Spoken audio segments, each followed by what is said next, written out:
Bien, nos encontramos hoy con el 43º encuentro con Lucas, capítulo 12, versículos 35 al 53. Es el texto de los servidores vigilantes y lo que podemos denominar el fuego que pregona Cristo. ¿A qué se nos llama con esta parábola? ¿Qué simboliza y qué es ser un hombre en espera? ¿Por qué quiere el Señor ser un fuego arrollador? ¿Qué es lo que debe ser purificado? ¿Cuándo lo debe ser? Lucas inserta aquí esta exhortación a la vigilancia que Mateo y Marcos colocan al final del discurso escatológico. Este último contexto parece ser el más histórico, pues la vigilancia de la que aquí se habla es claramente la que debe caracterizar a la espera de la parusía, de la segunda venida de Cristo. De todos modos, el que la coloque en este lugar también tiene un sentido, pues el poner como primer término los anhelos humanos al reino de Dios, despreciando los bienes terrenos, colgándose de la providencia, sobre todo tiene sentido por lo pasajero y lo efímero que tiene las cosas de este mundo. El núcleo de la enseñanza se resume en las palabras iniciales del texto. Sean hombres que esperan, estén preparados para la venida del Hijo del Hombre. Por eso hoy hablamos que es la segunda venida, la parusía de Cristo como juez de vivos y de muertos. La primera venida ya estaba realizada y consistía en la misma presencia del Señor que ahora les habla de aquella otra venida, que luego anunciaría solemnemente ante el Sanedrín como signo definitivo e irrecusable de su auténtica mesianidad. De esta segunda venida, la principal característica es la incerteza del momento. Jesús nos dice, estén atentos para acertar cuándo será. Por el contrario, deja traslucir que hasta el más prudente puede equivocarse si intenta deducirlo por los signos o hacer cálculos al respecto. Dice, llegará a la hora que menos se piense. Aquella es la que nadie hubiera pensado que pudiera elegir el Señor para venir. Jesús dice que vendrá la hora que elige el ladrón, que es la hora de la distracción. En consecuencia, solo hay una actitud prudente, esperarlo en todo momento. Y precisamente porque quiere ser esperado así, con todos los sentidos alerta, Dios juega al ladrón con cada uno de nosotros. Jesús usa una expresión gráfica y dice con los lomos ceñidos y las lámparas encendidas. La alusión a los lomos ceñidos significa que la túnica debe estar recogida y bien sujeta al cinturón para poder trabajar con comodidad y en este caso correr con prontitud a la puerta para abrir al dueño a su inesperada llegada. Más significativa es la exhortación a la lámpara encendida, que se refiere a la lámpara oriental consistente con una mecha de algodón que flotaba en una jarrita de aceite. Tener todo el tiempo bien ceñida a la cintura su vestidura es más comprensible, pues si el patrón viene tanto de día como de noche, hay que salir corriendo para abrir. Y no tropezar con las túnicas, por supuesto. Pero se supone que es suficiente con encender las lámparas cuando caiga el sol, porque mientras es de día con la primera previsión, el de las túnicas ceñidas, es suficiente. ¿Por qué las dos cosas deben estar todo el tiempo juntas? La que permite la agilidad de los movimientos y la de la luz. Es porque la llegada del dueño de casa será, como indica Jesús, absolutamente inesperada y traerá consigo una noche inesperada. El Señor siempre llegará de noche, porque con su llegada se hará la noche. Y la noche indica aquí las tremendas circunstancias del advenimiento del juez que nuestro Señor describe en muchos otros lugares y que han precisado muy bien los profetas antiguos y Juan en su Apocalipsis. Quien no tenga encendida la lámpara no podrá encenderla en esos momentos.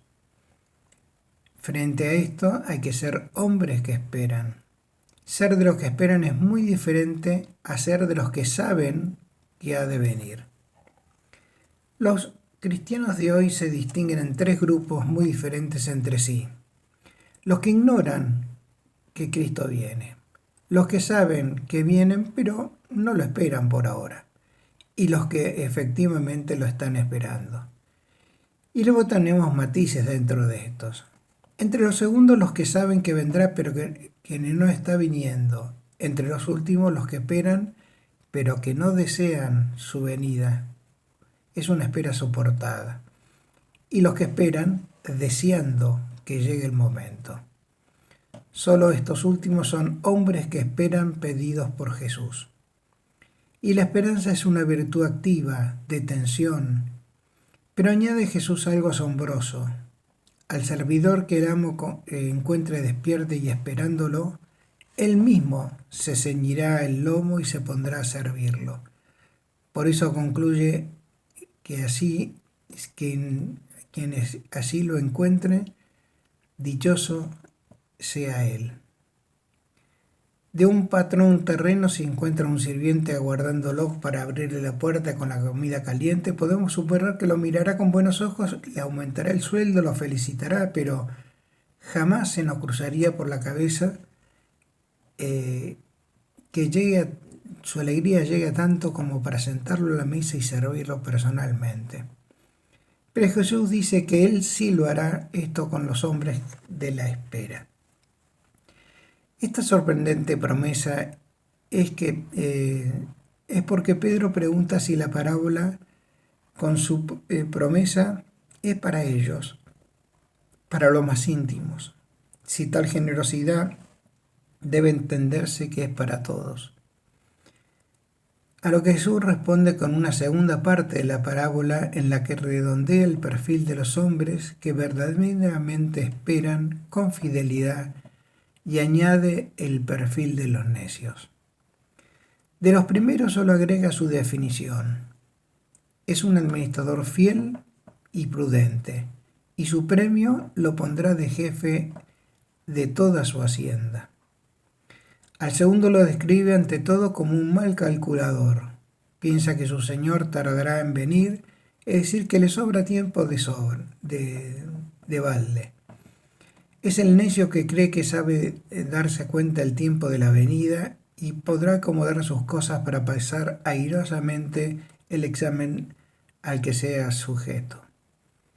Lo describe también como un necio que piensa que el amo no tendrá modo de enterarse de cómo ha manejado sus asuntos durante la ausencia, por lo que se desmadra con unos y con otros como quien jamás deberá rendir cuenta de lo que hace. Y de este dice Jesús, el amo le caerá en el momento que no sabe, es decir, inesperadamente, y lo castigará. Y responde a la pregunta de Pedro diciendo que esto vale para todos, aunque con las distinciones propias de la justicia. Al que conoce la voluntad de Dios y no la cumple, se le darán muchos azotes. Y al que obra el mal pero sin conocer la voluntad de Dios, se le darán menos, pero se le darán si es que sus obras son vituperables.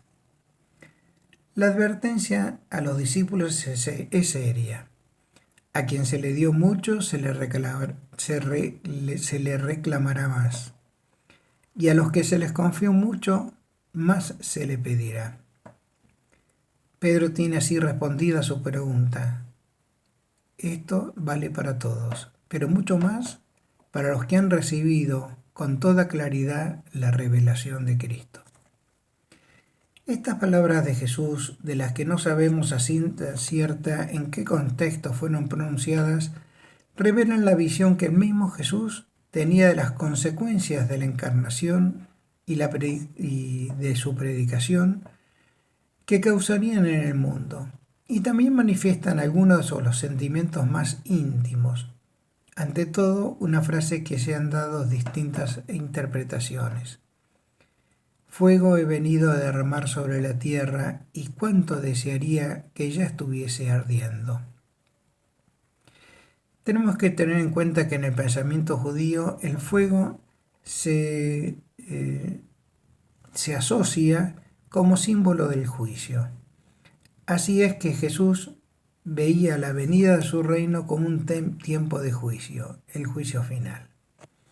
Cuando nuestro Señor pronuncia estas palabras, todavía estaba en tiempo de la misericordia, y si bien su presencia entre los hombres producía, como ya lo había profetizado Simeón, una inevitable discriminación poniendo a unos en favor suyo y a otros en su contra, no se trata todavía del juicio divino definitivo. Por tanto, tiene que tratarse de algo bueno y excelente y muy positivo para los hombres, porque de él dice Jesús que ha venido a derramarlo. Usa este verbo como lanzar, echar, poner, precipitar, sembrar, por lo que Jesús está hablando de algo que tiende a expandirse, a contagiarse, a inundar. Y sobre todo tiene que ser algo muy bueno porque el Maestro desea que ya esté ardiendo. Y este verbo querer, desear, gustar, se usa generalmente para describir un querer intenso. Es un deseo determinado, firme, casi pasional. Por lo tanto, ese fuego que Cristo quiere que esté ya actuando entre los hombres puede ser comprendido como la caridad, el reino de Dios, del mismo Espíritu Santo, el amor en su plenitud. Pero también puede tratarse del fuego del sacrificio redentor. Esto es lo que más condice con la expresión que añade a continuación y que no parece ser otra cosa que una segunda imagen para repetir la misma idea. Con un bautismo tengo que ser bautizado y qué angustiado estoy hasta que se cumpla. Esta es una construcción paralela a la anterior. Lo que describe como un fuego en la primera imagen lo llama ahora bautismo. Y bautizar significa arrollar, inundar, cubrir completamente con algo, con un fluido. Y Jesús dice pues que debe ser sumergido en una experiencia que parece ser de capital importancia, pero también terrible, porque respecto de ella dice que siente congoja, que está ansioso. Por tanto, la desea con fuerza, pero también la llena de dolor y de temor. Y este bautismo no es otro que la pasión, donde será abrumado por todo el pecado del mundo y por consecuencia con todo el dolor del mundo.